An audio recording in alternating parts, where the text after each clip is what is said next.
So let's take a look at the cloth features in ZBrush then. So we'll do a quick run through of the main ways to use it, and then we'll just quickly throw a piece of cloth onto a character and see what that does. So first of all, let's just start with a plane. So I'll put the floor on, it doesn't matter what we've got in the scene. And all the way through this I'll be hitting P for perspective on and off. And then I want to go over here to Tool, and I'll just use the plane 3D. And as you can see there, we've got a plane. You can see both sides of it. If you can't see both sides of it, then in display properties, just switch double on down here. So with double on and double off, you see you can't see the back of it. So that's the surface normal being able to be seen and not seen. So we'll keep that on. We'll keep perspective on. I think what I will do is I'll just change the focal distance a little bit. So that you can see it quite easily. So we've got a plane in the scene. So where do we get our dynamics from? So it's up here, and if you use the little circle and drag it to the side, you'll be able to see what we're playing with here on the side. So first of all, what I'm going to do is make it editable. So make Polymesh 3D. If you do Shift and F and have a look, that's how many polygons we're dealing with at this point. So it basically, we just want to keep it low resolution until we are quite sure of what we're doing. For some reason I clicked that off. There you go. So let's rotate it round like so, and that means you will see the floor moving up. So that is we're going to need a collision object in a moment, but the floor for now is fine. So if we just put gravity on and we just run simulation, it drops through the floor. That's quite normal in most simulation packages. So Control Z to undo it. So first of all, we'll put a floor in, so we can add another plane, or what we can do is just simply take this one and we can duplicate it over here in the modifier stack. Let me bring this visible count down. That's the number of subtools you can see. We'll just duplicate it, and we'll do this one with holding Shift. We'll rotate it around and snap it, and then we'll bring that down. That'll become the floor, as you see, and we'll scale that up like so. So now we've got a visible floor, which is quite useful, or will be useful. So I'm just going to change those draw settings a little bit, change the field of view a little bit. I want it to look like it's a lot smaller, so we're a lot closer to it, should I say. So there you go, with the perspective now you'll see it a lot better. And I'm also going to change the material to something like matte cap grey maybe. Just want something that you can see quite clearly on the screen. Okay, Alt click on the model we want to work on, so we're going to work on this.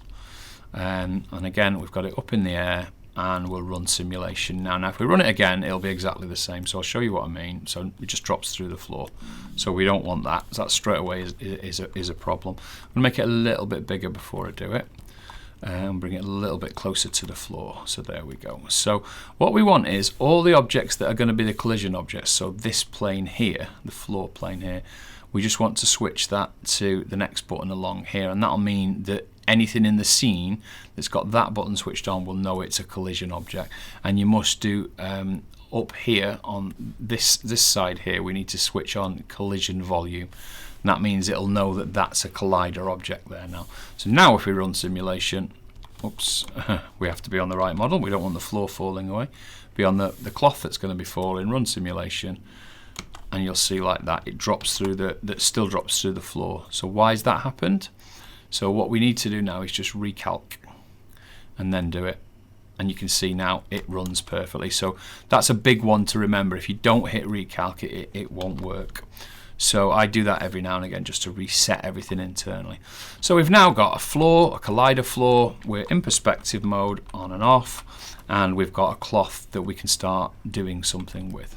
So let's just do what we did now, but move the cloth around a little bit. So we'll move it around like so, and now we'll run the simulation. Didn't work, did it? So what did we not do? Recalc it because we've moved it. Run simulation. Still didn't work.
So we'll hit recalc again, and we'll just try it again, and there we go. So we've got a plane that's now acting, you saw it bend at the end, it's acting like a little bit of a cloth. So that's working quite well as a start.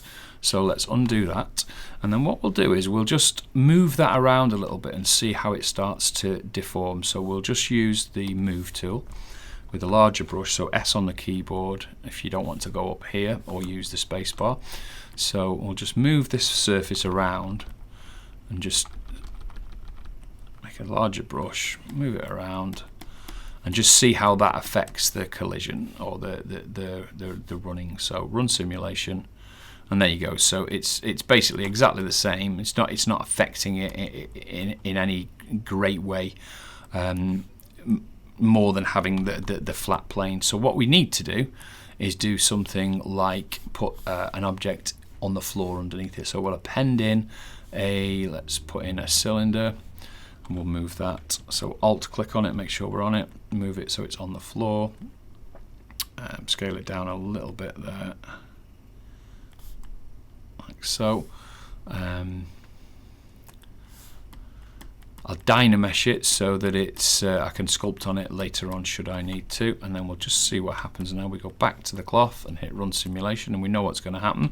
So obviously it can't see it. If you remember why what we had to do, so Alt click on the model and the second button along there. So these two are now collider objects.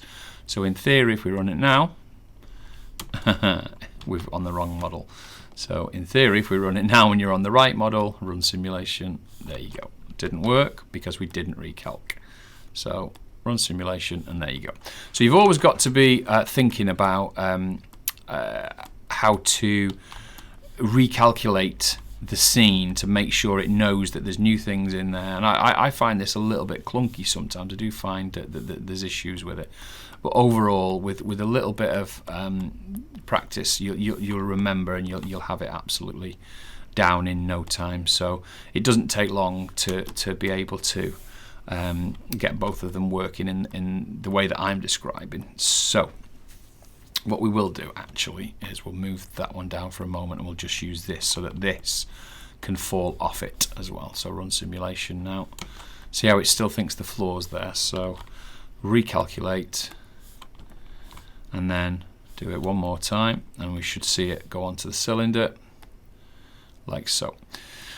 And that's the essence of running the calculation, but there's lots more that we can do, and obviously there's a lot more that we want to do. So first of all, we could make it a higher resolution. So if I do Control and D, for example, you could do that and run the simulation, and it just runs a little bit nicer. So that gives you some nice folds. Spacebar or escape will stop the simulation. And that's giving you something quite nice there straight away. But instead of doing what I just did and subdividing it with Control and D, so there you go, I've undone that now, so you can still see it's quite low res. What we can do is come over here, and if we go into geometry, and we use dynamic subdivide and switch that on, that gives you a subdivision now without having to actually use the normal Control and D or subdivide up. So this is almost just in other programs, this is like Maya, where you just hit a button and you get dynamic subdivision. You're just seeing the results of the subdivision. So let's just try that now and see what that does with that switched on. So straight away that's better. Now it is popping through a little bit here, so there's a couple of things we can do there. So let me just undo that, Control Z. A couple of things that we want to do. So we want to put on self collision to the maximum. We want to put on floor collision. We'll bring that floor back like so. We'll recalculate it all, go back up and run that again. And there you go, we're now getting everything. It's not so much seeing that plane, it's seeing the floor as in the grid floor. So in theory, we don't need that plane on anymore. So I'll show you one more time. Just run it. Maybe with this one here, we'll actually just smooth these edges off and see if we get anything there. So all I'm doing is using the Shift and I'm actually still on, in fact I'm on move, so you can just shows you can use, you know, smooth on any of the tools. You can be on any of these tools at all and use the shift to smooth the model out. And let's just see if that gives us a better rounding on the edges. Run simulation. Oops, guess what I did? Ran simulation on the wrong one, as I keep doing. Run simulation, and there you go. So you could hide that and have a look at it like that. So that, you know, there are things that you will have to do to get it working how you like it in terms of the other objects in the scene, because there is still some graphical errors there showing through. But generally speaking, that wouldn't take much to resolve. You can see it literally popping around the surface there, or through the surface. So let's just make it a little bit more complex now. I don't need this anymore. I just want to use the cloth itself, and we're going to go back to where we just were. We're going to go onto dynamic subdivision again, and we're going to put thickness on it. So we'll do a very, very small amount of thickness, and we'll zoom in, and we'll see what that's done for us. A bit more. There you go. A bit too much, but at least you can see what I'm talking about. A bit less. There you go. And that's giving you a cloth thickness. So that's quite useful. And what I'll also do is I'm going to protect one edge and see what that does. So I'm going to protect this edge with a mask, and now we'll run it and see what happens. And there you go. You can see the models that are hidden are still there. The masking has pinned it to one end, so that can be really useful. Let's try it one more time with a different type of masking. So let's just mask it in the middle here. So I'll bring it up first, so as if there's something underneath it, and then I'll just mask around that area, and then run the simulation again, and there you go. So that's, I mean, that's a great way to make ghosts. Actually, I hadn't really planned that, but there you go. there's a nice ghost creature. So the masking with the fall off of the masking is having an effect, and so it's pinning it in place. The objects, even though they're invisible, are still being respected, and you've got the cloth going with a thickness to it. So that's now quite a sculptable object. That's something we can work with quite a lot now. Now in the rest of the tutorial, when we get on to doing it onto a character, that's pretty much how we will do it. So we'll have a thickness, and we'll probably pin it to some places on the character. Okay, so what's next? So we'll just undo that. We don't want that. And then what I'm going to do is I'm going to use the move tool. I'm going to keep that dynamic subdivision on. I'm just going to pull it out a bit more because I'm going to get a bit crazier now. We'll go a little bit crazier. Okay, so we've got it like it's waving around, and I'm going to turn this on up here, which is liquefy. And if you hold down Control, it'll say when liquefy button is activated, the dynamic algorithm goes from a cloth state to a liquid state. And what that means is you're now going to have the cloth suspended in water. So what would happen to this cloth if it was suspended in liquid? Well, that's what would happen. And this is where you can get crazy effects for things like cloaks and things blowing in the wind. Remember, this isn't a dynamic simulation in terms of you can't throw wind at it in the same way. You can see it there dropping over that the cylinder in the middle of the scene. So you can really quickly get some amazing effects just by switching any of these settings on. So let's go back again a little bit. And what we will do is we'll mask a little bit and see what happens. So I'm going to mask in the middle there quite heavily, and then Control. Oops, it's gone too far. I was hoping to blur it a little bit. Don't want to go too far. Seems to blur it out too much. In fact, it's blurred already enough, I think. And then we'll try the simulation. And you can see now that that's holding that in place quite firmly. So if you basically want to make a cloak and you want to pin it to the model, that's how you would do it. You'd mask it at that end, or if you want to make a belt or a cloth, you mask it where you need to, like so. And you can also change the direction. So if you hit set direction here, you can reduce the gravity strength at this point if we need to. So we want gravity. Gravity is set from the top. Window ZBrush, you can set to a new direction relative to the model. Simply rotate your model to the direction desired, and it goes from the top of the canvas to the bottom.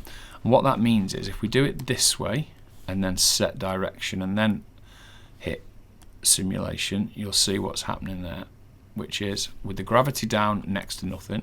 So let's bring that back up, 100%, run it, and you can see there what's happening. Do it again from this angle. I'm going to use set direction, gravity a little bit less because I don't want it to go crazy, and then run simulation, and now it's running down the screen.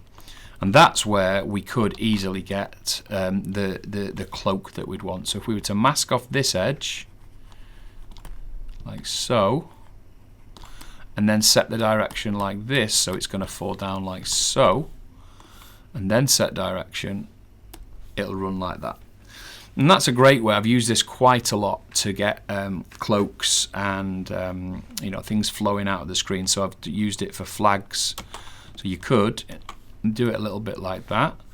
So pause the simulation is what I'm saying. You can let me just put shift and put dynamic brush on. Just want to make sure I've got a great big brush, and then move this around a little bit.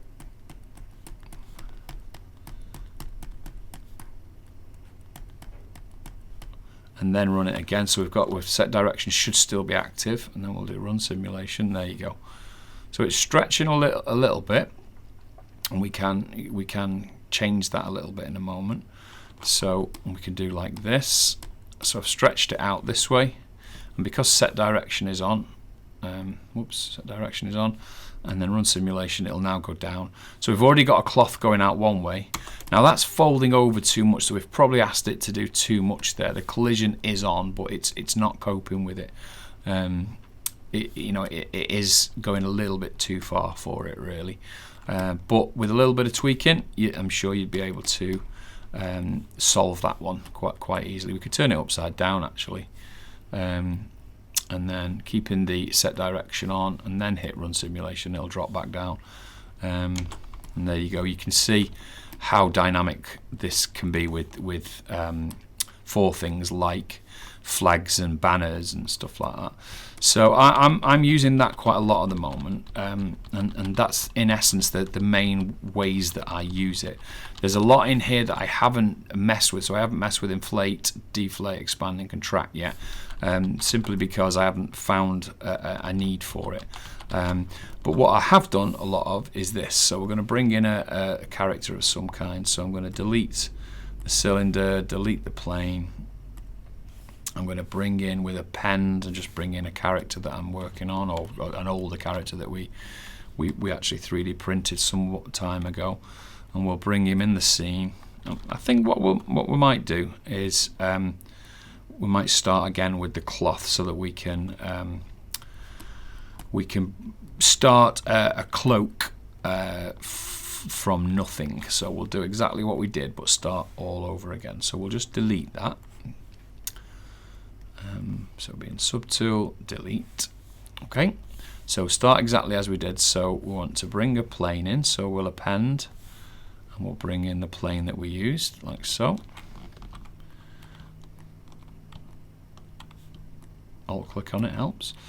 We'll bring it up, and we'll scale it up. We'll rotate it around. Just checking that the back face is on. See, there it's not. So we need to go to, let's have a look, back to display. And we'll switch on double, so we can now see it back and front. So that's working well. Bring it roughly to here. We want it to go down here and drop through the middle. So I'm probably going to do 2 cloaks actually. So what I want is I'll duplicate that, and we'll leave one for the top bit. So we'll duplicate, and we'll hide that one, and we won't have that as a collision object. We'll have that as we'll leave it exactly as it is, but we'll bring it up out of the way. Oops, that's the wrong one. This one, bring it up out of the way for now and hide it. Bring the head down to the middle, back onto the one that we're working on. We'll bring it down like so, and we'll scale it up like so. And what I will do is I'm just going to delete some of it. So what do I want to delete? So if I bring it like that and then mask out these areas, in fact we'll do it a better way than that. We'll take perspective off, we'll put symmetry on. No, wasn't where I wanted it. I want it around him like that. There you go. So something like that would do it, which is fine. And then I've got some shortcuts up here. So I've got hide points and delete the hidden, and they're all buried in your tool menu if you want to have a go at those. But that means that that geometry is gone now, and we can just use the move tool just to give us a little bit of a head start as we did on the last one. So we'll bring this round, we'll bring this round, and we'll drop it down a little bit. We'll just see what we get from the calculation of it. We'll bring that quite close here because I want to pin it onto him at some point there. See, I'm getting closer and closer but not touching it. So we'll give that a go and see what happens. But first of all, what we'll do is we'll make him a collider object. So we've switched the second button along, not on him, this one on him, and obviously we know that it's a collision volume on. So, and the floor of collision is still on. So let's just see what happens. It won't be right yet, but let's just see what we get. So we've done that, and we'll let it drop. And what do we do wrong? So we've still got set direction on. So we don't want that at all. So we'll bring it around here. So we want gravity strength just 100%. Shift and F. If it goes dark like that, I've just hit the colour by mistake there, and then just see what the run simulation does now. Obviously not what we want. So we'll go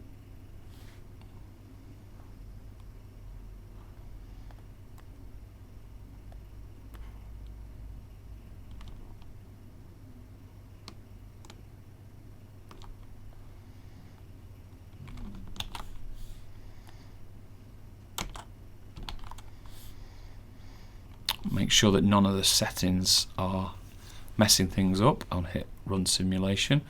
Now we've still got liquefy on, and I'm going to leave that because I do quite like that. What we're not seeing is any collision with the object, so we have to go back and make sure that we recalc. And we'll recalc here. Make sure you're on the object that you want to drop down, and we'll see what happens there now. We'll leave set direction on this way so it drops forward a little bit, and try that now. And there you go, we're now seeing it a little bit, and you can see the cloak forming around him. So that's going to work in that way, and that bit of a direction does help. So what do we need to do now? So go up here to geometry, put on dynamic subdivision again. Let's put our thickness on, so not too thick but thick enough. We'll also make sure that we bring it a little bit closer this time. So we're starting to get what we want in terms of the shaping that we want. I'm going to actually turn off liquefy for a minute. I'm going to tip it forward again. Let's see what that does. I'm not saying this will be right yet, but this is getting better at every iteration. And you can see there now it's folding around him, and that's not too bad at all. So that would work if it deformed better. So that would be fine. So what we're going to do now is we're going to turn gravity back up to full strength. We'll try and do it vertically this time. And what we'll actually do is we'll just pin the back of this with masking. Just try and pin it a little bit around the back and see what happens. We can always adjust that later, but now we should see it a little bit differently. Yeah, you can see it drops like a stone now. So maybe don't want that. Maybe just try the gravity with Let's try gravity beyond. Just try gravity maximum. I thought I could set it higher, but I can't. And let's try it like that now. So with the liquify on, we might get what we want. We might not, but with the gravity at full, let's just see. Run simulation. There we go. So we are getting closer.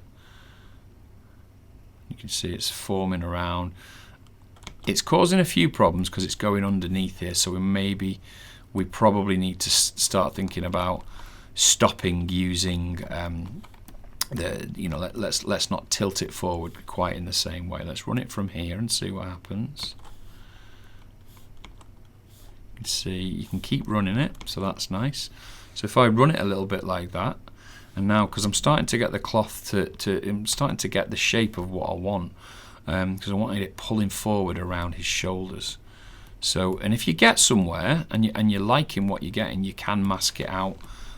So I'm using smooth there, just so as you know. So if for example this is coming out here, and we are liking what we're seeing there, like so,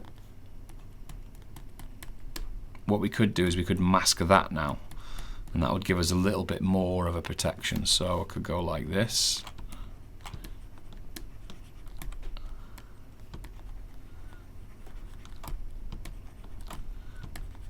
And let's see what that does.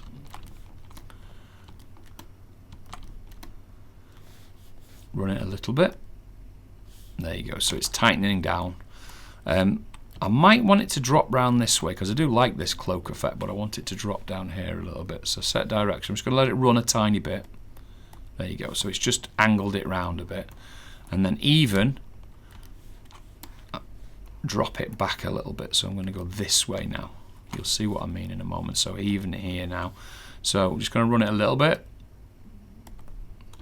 Didn't go because I don't think it saw the set direction there. So let's try that.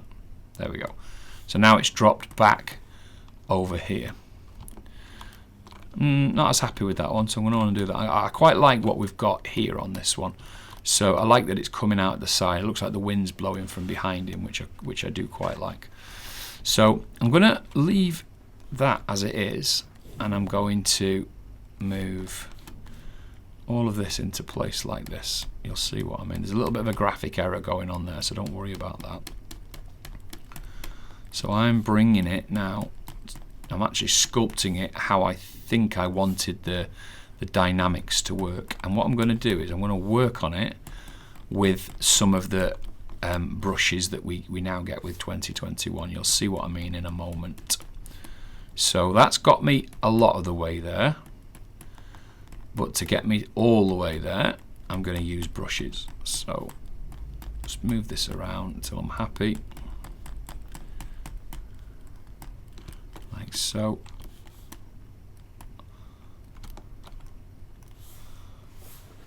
That looks good to me. I'm actually going to do 3 subdivision levels now over here on the right, so it's giving me even more of a smooth effect.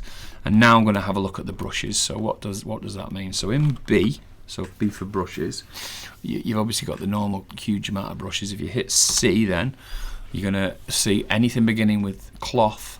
You got cloth dimple, cloth fold, cloth hook, cloth inflate, move, nudge, cloth pinch. So you can do all sorts of stuff with the cloth now, including things like pull. So let's just do cloth nudge first of all, and I'll show you what that does. So smaller brush so we can see the impact.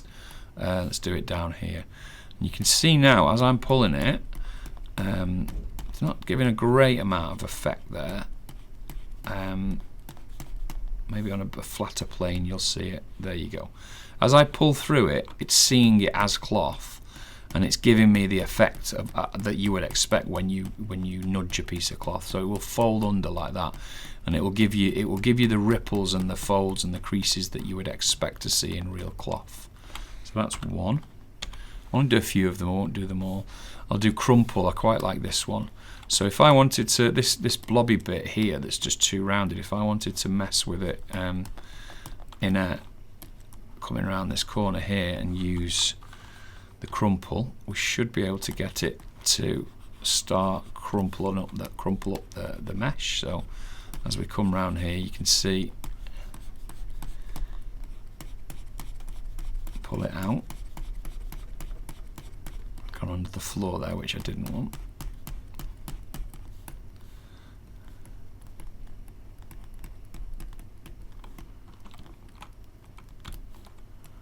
And onto the shoulders, we might get some effect there. See how it's adding more of a, it's only very subtle at the moment, but it's adding more of a creasing effect, or a crumple. Well, it is crumple, so it's bringing the mesh together.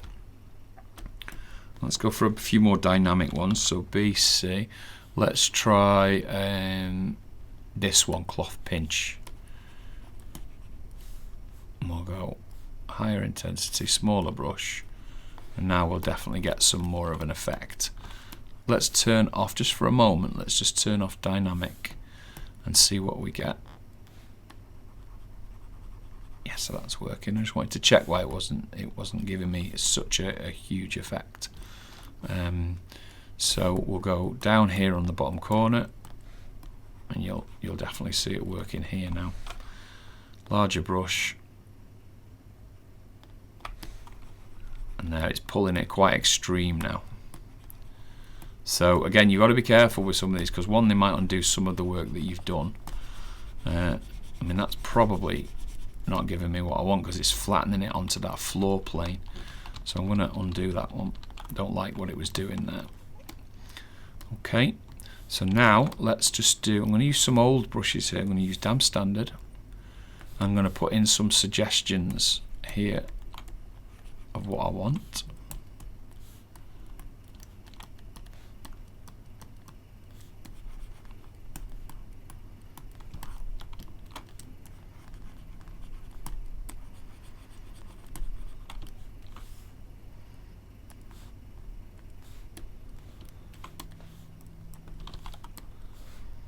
Don't know why the colour changed there. I accidentally hit the colour change.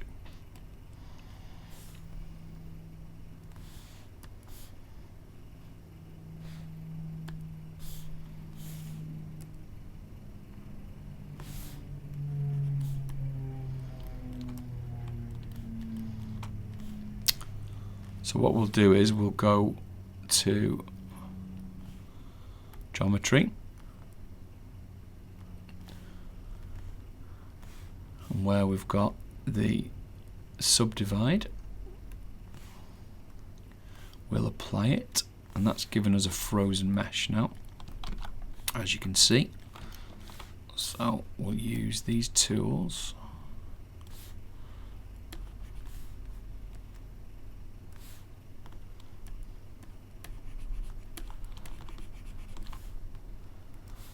What we're doing now is we're adding some striations ourselves, but that'll give it something to work on.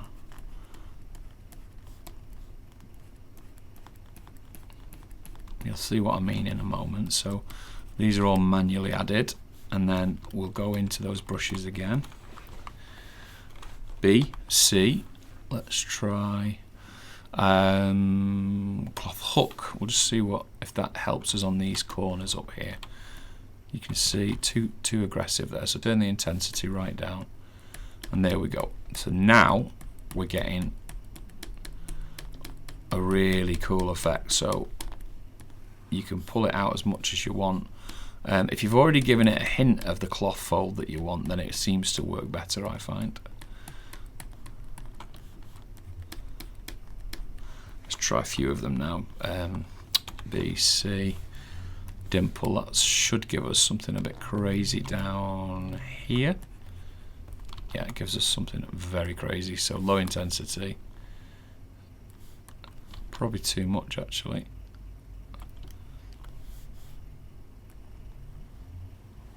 Yeah, it goes way over the top, and it, it's bringing it far too much there.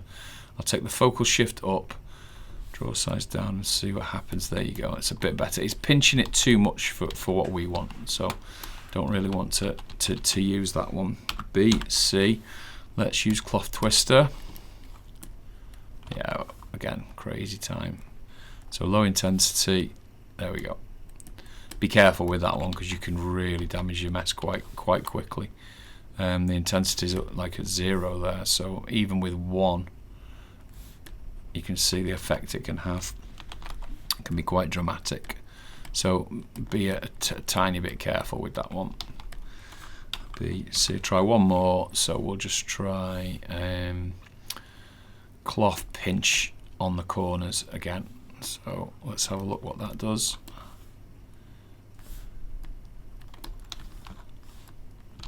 And again, be super careful with your intensity. There we go, that's much better. And what that's doing is that's pulling together those areas that we already set the folds in.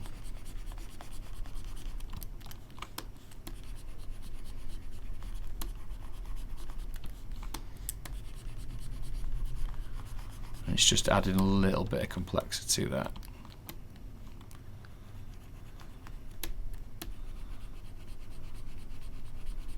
It's quite nice on the edges of the folds there. I said it'd be the last one, but I'm going to try cloth pinch trails. I haven't used this one before, but I'm going to try it down here. Yeah, there we go. So what that's doing is giving us like a trailed effect where the cloth's rippling and pinching as on the fly. So that could be really useful for longer garments, I think.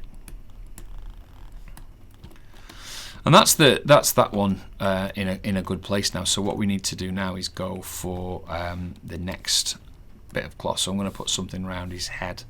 So I'm just going to use move topological here, which means it'll only respect, so it won't move this bit at the bottom, it'll only move the bit at the top. I'm going to bring that down and that up so it looks like it's wrapped around his shoulders a bit more, which looks better, I think. And we'll bring that under. So I'm now sculpting rather than using the cloth. And this is just basically putting the finalized cloth in the right sort of place for me to finish the sculpt. So that looks fine. We've basically got a guy with a cloak on in the wind. Bring him over here a little bit.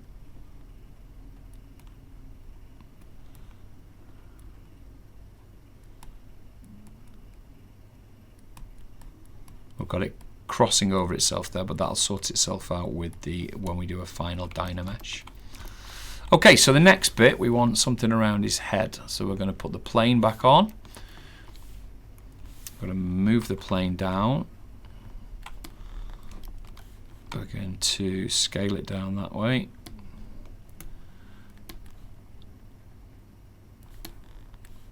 Like so.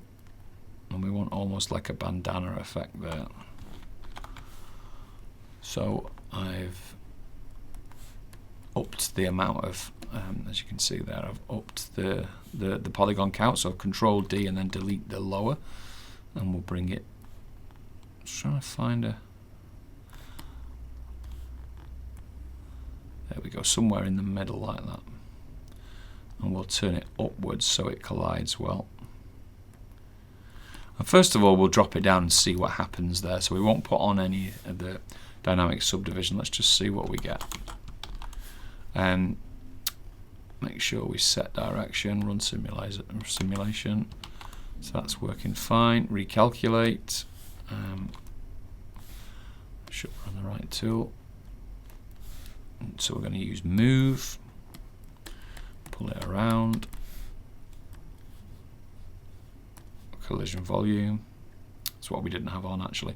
Recalc and then run simulation. There we go.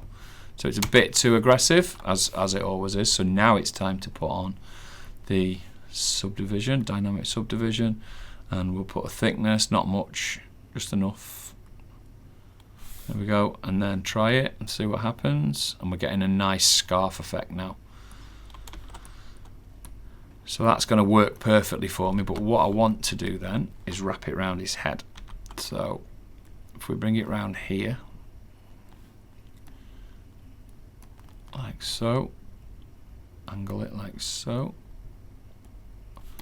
and then we'll use set collision and drop it down this way, so it's going to drop the same way as the cape. and see what we get there. That's looking nice, but it's fallen the wrong way, so we need it to fall down like that. So set direction, run simulation, there we go, much better. And it's dropping all the way through. We'll let it calculate and see. Oh, this went too far, didn't it? So now we know it's working, we can pin it a little bit with a bit of masking. So just mask it. I don't want to mask the whole edge like that. So we just want to use small brush, just literally pin the bottom end here. So it's around the back of his neck, and we'll see what that does. Go to that same area, same angle, sorry, and just see what happens. And then let's run it. There we go. So that's definitely going to work. But what I want to do is, I'm just going to turn dynamic off for a minute, have a look at it. I'll delete the lower. I'm going to make it really high res. Delete the lower and go up one more. And then we'll put dynamic on and see. That should be really, really quite hard going now. Seems to be some masking going on there. Or is it? No, it's a fold, is it? Looks like there's masking, but it might just be creases in the mesh. And we'll drop it this way this time, so it's going to drop behind. So let's try that and see what we get this time. Much, much slower now. Remember, self collision's on maximum here. So that's going to slowly wrap round his head. Got to be careful that it might pull through, which it has done, I think.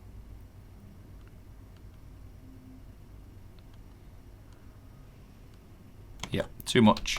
So we'll knock that gravity right down. Change the direction.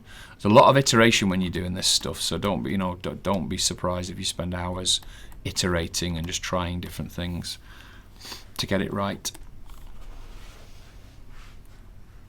That's not quite enough now. On simulation, now it's going super slow, as you can see.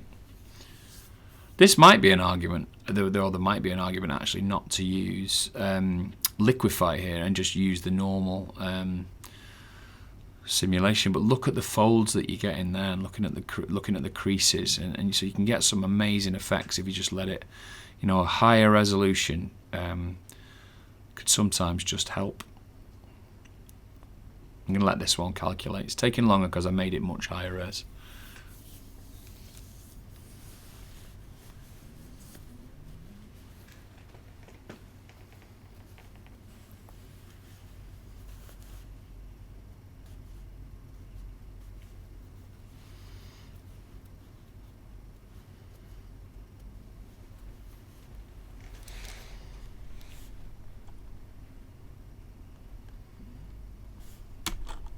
Nope, too much, taking way too long.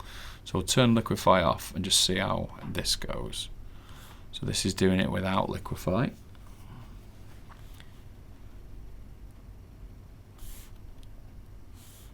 Still taking a while. Maybe we don't even need dynamic on then if we've gone so high res. Let's just try that one. Yeah, see, it's so high res now, it's even struggling a little bit with that, but actually we're getting the effect we want now, so that works. So we'll let it go so far so that it comes round, and then we'll change direction so we get it to fall correctly now. I'm not particularly after a head scarf, but I want something that comes round like a banner around his neck. We'll calculate it from here, so set direction, run simulation, there we go.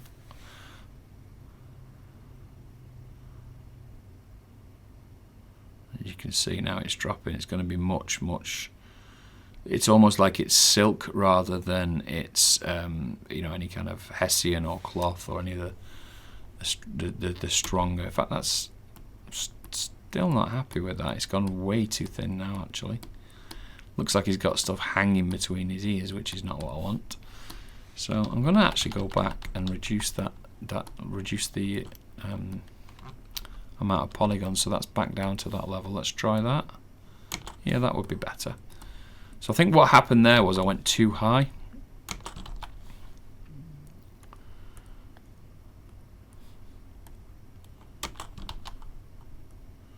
So I'm just trying different gravity settings. There we go.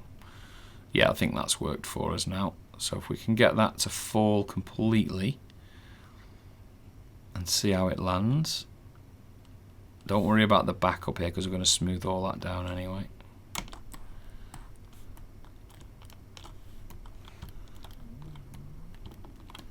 And then drop it down with less gravity on.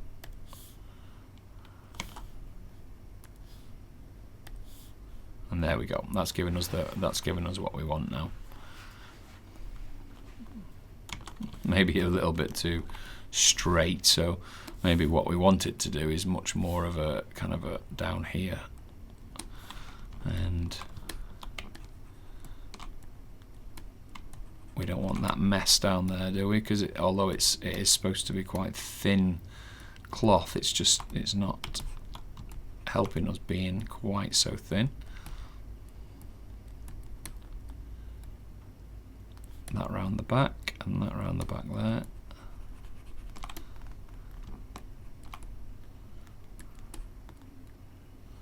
I'm just tucking it in like it's a scarf.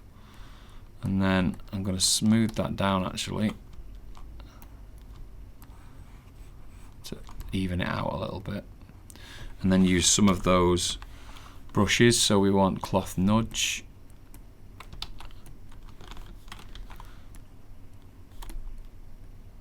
You can see how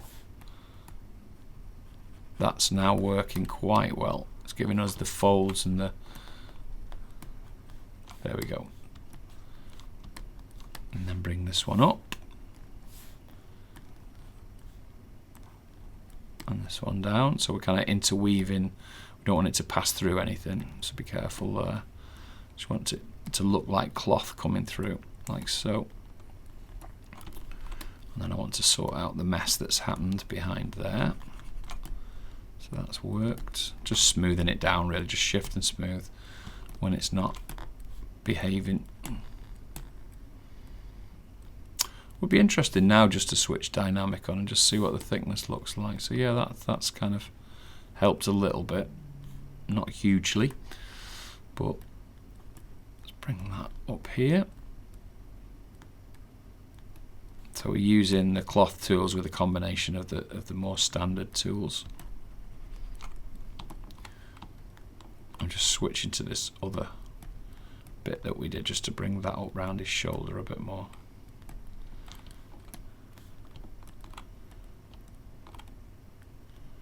I wonder what inflate would do. If I did that and then knocked the gravity down and just ran a simulation there. That's better. So inflate has brought back all of that volume that I was losing with it. So that's a nice little happy accident. So I was starting to feel like it was too thin, and just simply by using the inflate tool there, and we make sure we use move topological, we've got back what I felt like I was losing. So that's a you know, a nice little thing to remember, and it's unfolded it like cloth quite well. So I'm quite happy with that little tiny little use of inflate there. It's a good one. Almost unwinds the cloth, which is quite cool. I'm just bring it up around the neck.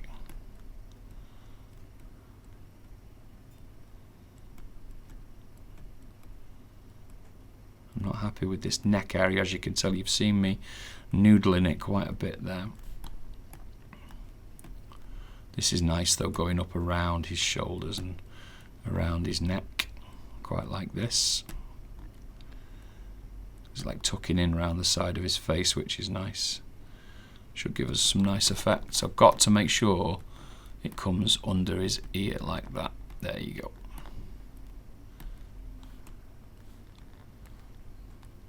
And it's tucking in under that other piece of cloth there, so that's good. Looks like he's got a big collar now, which is even better than I expected.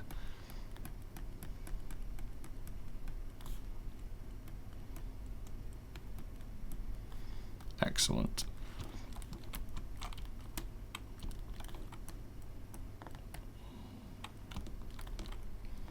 So that will probably do it for now. That gives you a good example of all of the different ways that you can use the cloth. Try it with different materials and you'll see how powerful it can look. I would freeze all this now and Dynamesh it, and then try and fill in some of these areas. So if I was going to 3D print this, I'd have to do a lot more work just to get it to a position where all of these cloth areas are solid. So I'd bring it all to the floor, try and work out the a nice shoulder position like that, and then Dynamesh all that into one, and then just go and fill in all of the underneath here so it looks, so basically I can use it as a sculptural piece.